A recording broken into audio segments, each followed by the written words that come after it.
I need to get something off my chest. Being a content creator for as long as I have, I get a lot of emails from different companies trying to push Kickstarters and crowdfunding campaigns, all with this idea of things are terrible in anime and we are going to fix it. And the unfortunate thing is that with every single one of these campaigns, I never see anything within it that is actually going to create change. Usually when you address a problem, you offer some solution. Whether it be AnimeTube, this desire that everything licensing is super cheap and we're going to make a global super duper streaming service that covers all anime. That crowdfunding campaign for anime where the community gets to decide what's in the anime. Well, that didn't last long. Or this recent one that I got. Let me start off by saying that if you like this idea and you want to back it, I am not going to criticize you whatsoever. You do what you want to do with your money. Yes, I got an email from a global media bank. And they titled this email, GMB Japan raises pay and equality in anime with release of Legend of Glaive. Man, that sounds exciting. And it sounds really, really good. Hey, if you can raise animator pay, I am behind you 100%. Let's see what you got. Woman-owned GMB Japan, not sure why that matters, launches a global Kickstarter campaign for Legend of Glaive. Now, here's where things really start to get fishy. Osaka, Japan, according to BB, whatever that is, the global anime market grosses 27 billion each year. No, incorrect. You're already messing up. You're already throwing lies at me. They don't make $27 billion a year. They have started to make $27 billion, but that doesn't mean that they've been always making $27 billion. This is an estimate as to what they have gotten to. And the problem is, again, I go back to my previous videos that the $27 billion, most of that's going to Japan. In 2020, 17 billion of it was Japan. And yes, sadly, the studios themselves were only seeing about 1.9 billion of it. But no, let's go back. Anime market grosses $27 billion each year, but voice actors and animation professionals who make the medium a success see little in return. Now again, I'm saddened by this. I wish animators got paid more. I think at least Japanese voice actors get paid plenty if they're successful. Yes, you can make an argument that Western dub companies and stuff, they're not getting much money there. But that's not a problem for Japan. That's not their fault. This is kind of one of those problems where you're already bringing up this issue where you're claiming that something's wrong because this thing makes this much, but yet you're trying to group it all together, and it's separate issues that are spread around. Why do animators not get paid well? Well, there's an issue between studios and the producers and how much money they're giving the studio in order to produce something, and the studio is accepting it, and thus not paying their animators well. Again, you're trying to group everything just to avoid talking about the critical issues within it. It's easier to say how terrible things are going when you're not really addressing the separate issues that are happening. And yes, like I said earlier, that has nothing to do with Western dub companies not paying their voice actors that much. Saying, oh my gosh, it's making $27 billion when literally most of that's going to Japan has nothing to do with what's happening in the US. Nor claiming whatsoever that they're making enough in the West in order to do that. In 2020, $9 billion of that was the Western companies having to pay Japan for the licenses. But continuing on to the email, one revolutionary production house is changing the narrative to include higher wages and residual pay for the professionals behind the scenes. Good. Congrats on you. They're not really saying how, but let's continue. Meet Global Media Bank Japan, a newly formed Japanese podcast production studio that aims... Podcast. Wait. What are we doing here? Maybe they'll explain later on. We just talked about how the anime industry is making a whole bunch of money and the animators aren't getting paid well, and this is a production for podcast. Okay, let's continue though. Maybe they'll say something about it later on. Spoiler, they don't. A newly formed Japanese podcast production studio that aims to produce original anime-style audio series like The Legend of Glaive. This woman-produced, again, I don't know why that matters, project is led by Japanese producer and director Yu Rivers. I don't know who Yu Rivers is, but apparently it's a Japanese producer and director, so good on her. Rivers knows fantasy and anime storytelling is a lucrative market. Then make an anime! Through this project, she is carving out a sizable niche for female creatives in the industry. Side tangent here, because I really don't like this. I want to express, this is a personal thing of mine. I really do find it really irritating when people decide to discredit that there is great female writers, producers, directors in the anime industry.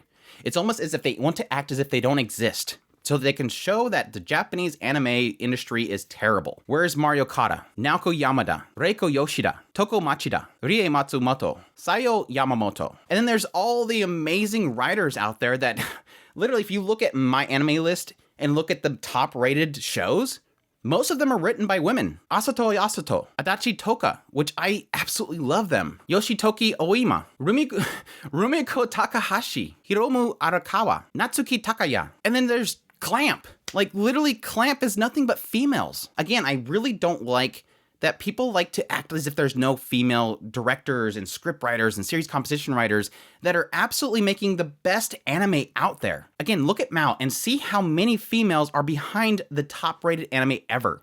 Again, Fullmetal Alchemist was wrote by a female. Don't act as if they don't exist. Instead, raise them up, prop them up, because they do a fantastic job, not because they're just females. Anyways, side tangent aside, let's get back to this. With her first rendering, Legend of Glaives, Rivers announces a Kickstarter campaign to unite the anime community in bringing about a unique story. Obviously, because they couldn't get the funding for it. But again, if this is something you want to back, please back it by all means. Starting in November 15, 2022, members will have access to Season 1, where the hero, Shion Neruba, travels through time to save the dying Earth from chaos. The protagonist journeys over the ages in search of an elusive glaive. The global production spans 2 continents and is a memorable experience for fans. Experts suggest that 1/3 of the world's population is watching an anime series. By the way, I could not find any statistics that backed up that there's 1/3 of the world's population watching anime. There is absolutely no way that's true. Maybe 2% at the most, and that's being real kind. And Rivers is bringing a new twist to the genre with Legend of Glaive. The first of its kind, Legend of Glaive will be dubbed in both English and Japanese. The original moving soundtrack penned by famed composer Tokyo Penguin.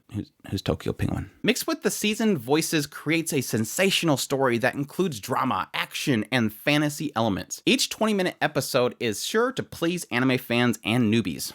Now, typically, anime fans want to watch animation, but we're fixing animator pays. Animators are going to get paid more, which means 0. Shion is voiced by dynamic duo of Sean Paulson and Shu Sagisawa.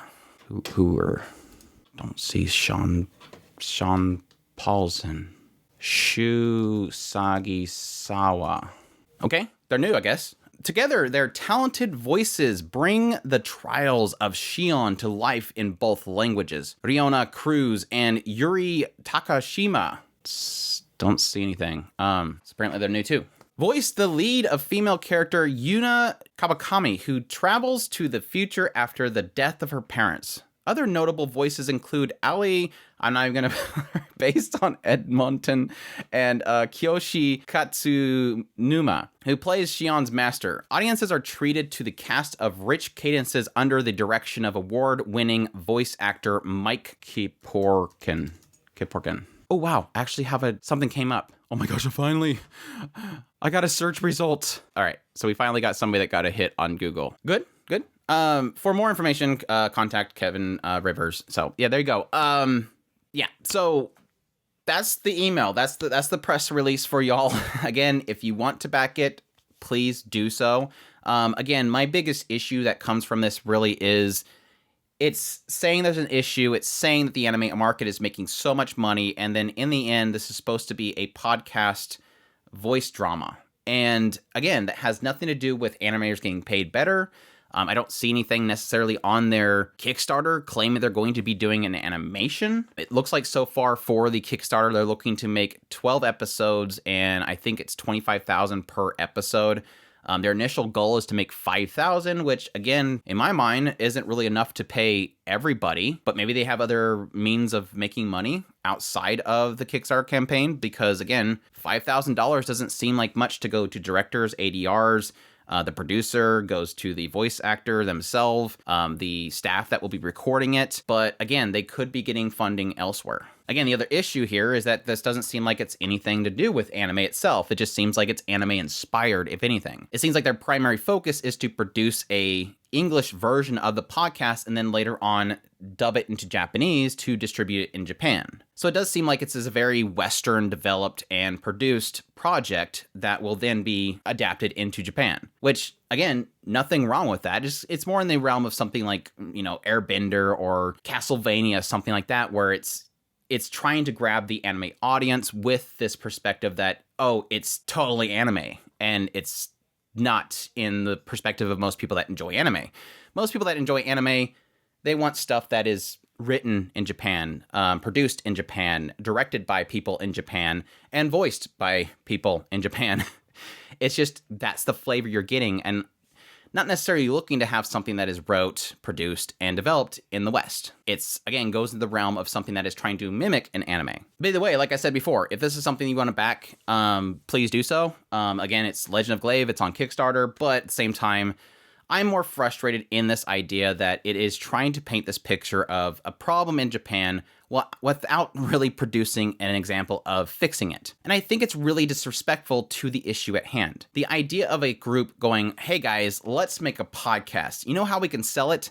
Let's talk about how terrible things are happening in Japan, and we'll say that we're trying to fix it. Yes, we'll say that. And then not actually produce anything that will actually fix it. But maybe their future goal is that this gets so successful that it builds up enough money they can produce an anime and pay them well. But the problem that comes from that is that you're not going to make it with a measly $5,000. You're going to need multi-hundred millions of dollars to produce an anime that is going to pay animators well. Again, this goes back to my issue with them saying that this is something that's going to fix animator pay, but one, not actually producing an anime, and two, not realizing how much it's going to cost to produce an anime where everybody gets paid well. But who knows? Maybe they can pull it off, and at that point, I will stand by and clap my hands at them. But until then, please don't make your campaign a soapbox on the back of animators who are underpaid. That's absolutely disrespectful. Again, low pay for animators is an issue. I'm fully acknowledging that. But unfortunately, all I'm seeing for this campaign is English voice actors wanting to get paid a lot. There's nothing here that tells me that animators are going to get paid well. Script writers, serious composition writers are going to get paid better. Art directors, key animators. It kind of feels like it's taken advantage of the recent issues kind of surrounding Western dub companies and the pay for English voice actors. And yes, if that's something you want to support, I think this is a great avenue to do that. But to bring in how much, honestly, mostly Japan is making off of the anime market and how terrible animators are getting paid in order to raise up the pay of English voice actors, is, again, very disrespectful. Choose your wording better, honestly. Because I think something like this, reading it, I feel like you're disrespecting so many people. You're just disrespecting a lot of very talented female producers and directors in Japan, and you're not providing a solution for the problems that you're presenting. Besides, again, English voice actors getting paid better. Anyhow, I hope you guys enjoyed this video. As always, if you did, make sure to hit the like button down below. Leave me a comment. Let me know what you thought of Legend of Glaive and this whole situation. Additionally, if you're new to the channel, make sure that subscribe button so you get all my content. I do news, reviews, first impressions, top list. If it's anime, it's pretty much here. Additionally, if you want to support the channel more, we have a Patreon link, a tips link, and a super thanks button down below. Greatly appreciate everybody that does, and y'all take care.